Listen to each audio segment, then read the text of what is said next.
আমাদের সংঘ জননীর রোজ নামচার কিছু অংশ। শ্রীমা তখন জয়রামবাটির নতুন বাড়িতে বসবাস করছেন। মধ্যে মধ্যে ম্যালেরিয়ায় আক্রান্ত হচ্ছেন। তার মধ্যে তার আত্মীয় স্বজনদের নিয়ে ঝঞ্ঝাট এবং আবদারের অন্ত নেই। রাধারানীদের দাবি পূরণ করতে তিনি যেন সব সময় নাজেহাল।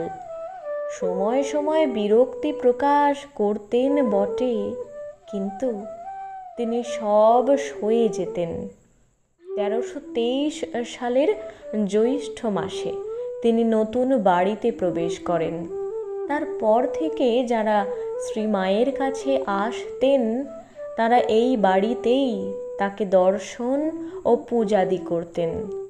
প্রসন্ন মামার বাড়িতে অবস্থানকালে কী কারণে তাড়াতাড়ি নতুন গৃহ নির্মিত হয়েছিল এবং তিনি ওই ঘরে থাকতে প্রস্তুত হয়েছিলেন, সেই সম্বন্ধে কয়েকটি ঘটনা বিশেষ উল্লেখযোগ্য। শ্রীমা অল্প বয়স থেকেই ওই ঘরখানাতে বাস করতেন। ভাইদের বিষয় ও ঘরবাড়ি ইত্যাদি বন্টনের সময় প্রসন্ন মামার বাড়ির অংশে ওই ঘরখানা ছিল। শ্রী ঠাকুরের ভাব প্রচারের সঙ্গে সঙ্গে যখন শ্রীমাও ভক্ত সন্তানদের নিকট প্রকাশিত হয়েছিলেন, তখন নানা স্থান থেকে অনেক নর নারী তার কাছে এসে শান্তি লাভ করতেন। সেই সময় তার কোনো আত্মীয়া বিবাহের পর দিরাগমনে এসে বলেন, আমার বাড়িতে এসব ঝঞ্ঝাট কেন? এসব আমার ভালো লাগে না। কিছুদিন পরে প্রসন্ন মামা শ্রীমাকে বলেন, দিদি, এই বাড়িতে তোমার থাকার সুবিধাজনক হবে না, তুমি অন্যত্র ব্যবস্থা করো। সে সময় শ্রীমাও বাড়ির সাংসারিক খরচ প্রায় সমস্তটাই নির্বাহ করেও অত্যন্ত সংকুচিতভাবে থাকতেন। প্রত্যহ দৈনন্দিন কাজগুলি কেউ যদি না করত, তবে তিনি ভোর ভোর উঠে বাড়ি পরিষ্কার, নাতা দেওয়া, বাসন মাজা, রান্না করে পরিবেশন করা, ভক্ত সন্তান এলে তাদের খাওয়া দাওয়ার ব্যবস্থা ইত্যাদি বৃদ্ধ বয়সেও সর্বদাই করতেন। একবার দেখি মহাষ্টমীর দিন বিকেল 5টায় নিজেই 5 সের ময়দার লুচি ও তরকারি প্রস্তুত করবার চেষ্টা করছেন। বাড়িতে আত্মীয় স্বজন এবং মেয়েদের কয়েকজন রয়েছেন, কেউ সেদিকে লক্ষ্য করছেন না। আমি জিজ্ঞেস করলাম, মা, আপনি এই বাতের শরীর নিয়ে এত ময়দা মাখছেন কেন?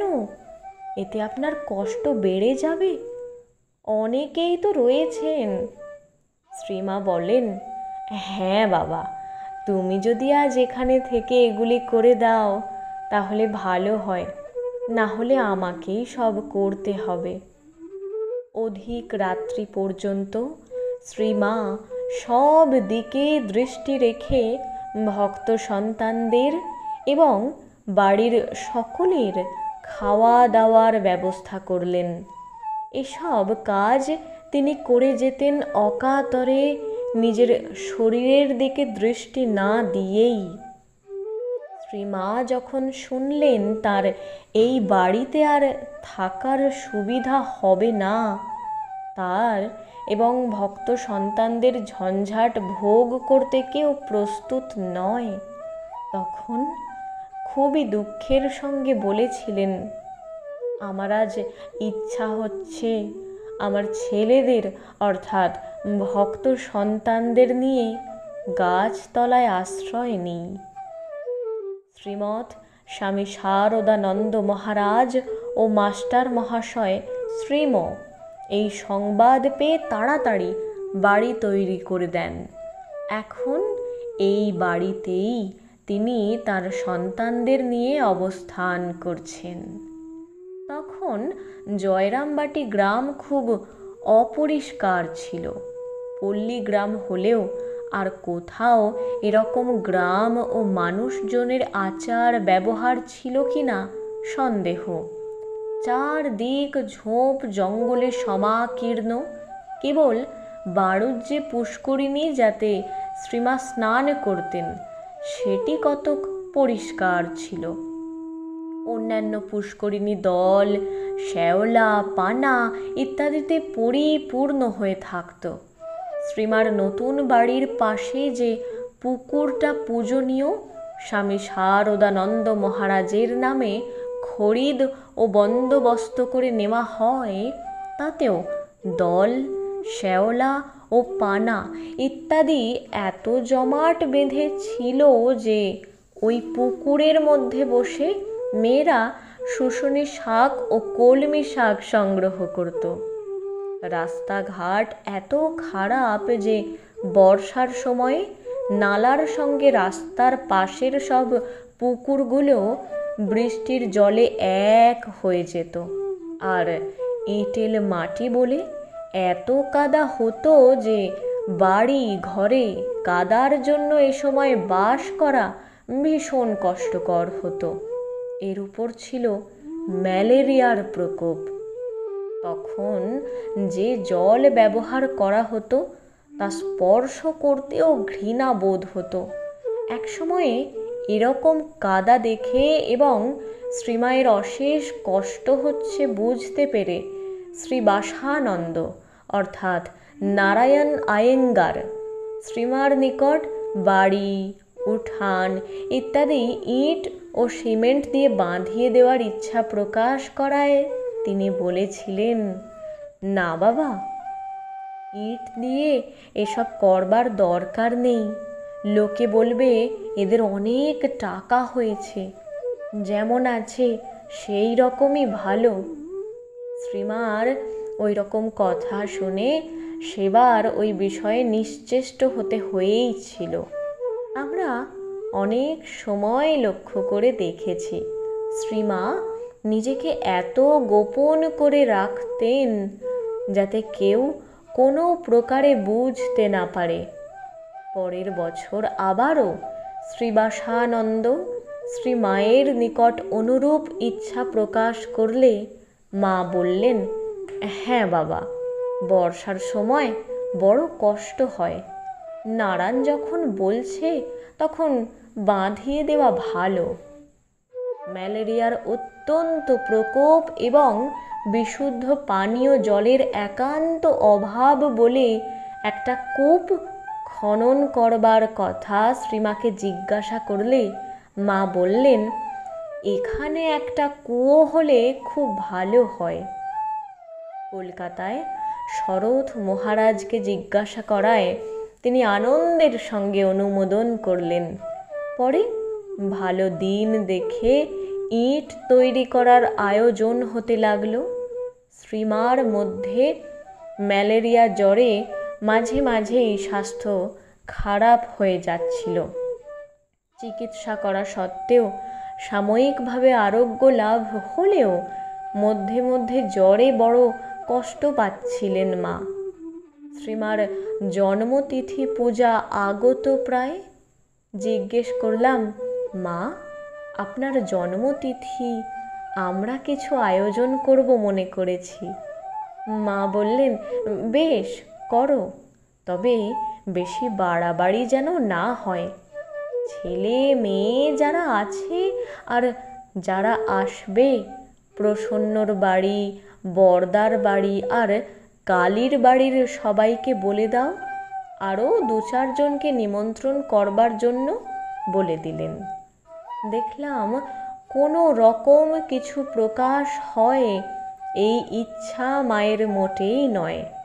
এই সময় কালী মামা সমস্ত অবগত হয়ে বললেন, দিদি, বৈষ্ণব ভিখারিরাও বাদ যায় কেন? মা বললেন, থাম, ঘরের বৈষ্ণব ভিখারি আগে সামালি, তারপর তোর বৈষ্ণব ভিখারি হবে। শ্রী ঠাকুরের তিথি পূজার সময় একবার শ্রীমা কোয়ালপাড়ায় জগদম্বা আশ্রমে বাস করছেন। শ্রী ঠাকুরের জন্মতিথি পূজার বেশি বিলম্ব নেই জেনে আমি জয়রামবাটি থেকে ওখানে গিয়ে শ্রী মাকে জিজ্ঞেস করলাম, মা, ঠাকুরের তিথি পূজা আছে, আপনি যদি অনুমতি করেন আমরা কিছু আয়োজন করব স্থির করেছি। শ্রীমা বললেন, বেশ তো, ঠাকুরের তিথি পূজা করো না। তিনি 5টা টাকা আমার হাতে দিয়ে বললেন, ঠাকুরের তিথি পূজা তোমরা চেষ্টা করে করছো, ঠাকুর তোমাদের কল্যাণ করুন। সেবার ঠাকুরের উৎসবে অনেক লোক প্রসাদ পেয়েছিলেন। নহবত ইত্যাদি বাদ্য, রামনাম, কীর্তন প্রভৃতিতে খুব জাঁকাল হয়ে উঠেছিল। শ্রীমা বলেছিলেন, আমি থাকতে এখনই এত কেন, পরে এসব করবে। এতে আমি একটু দুঃখিত হওয়ায় শ্রীমা বুঝতে পেরে বলেছিলেন, বাড়াবাড়ি কিছু ভালো নয়। তাই এবার খুব সন্তর্পণে আয়োজন করছি। পূজার আগের দিনেই প্রায় সব প্রস্তুত। পূজনীয় শরৎ মহারাজ কলকাতা থেকে কাপড় ও ফল, মিষ্টান্ন ইত্যাদি পাঠিয়েছেন। ঢাকা ও অন্যান্য স্থান থেকে কয়েকজন ভক্তও এসেছেন। শ্রীমায়ের ছেলে ও মেয়ে অনেকেই এই বাড়িতে আছেন।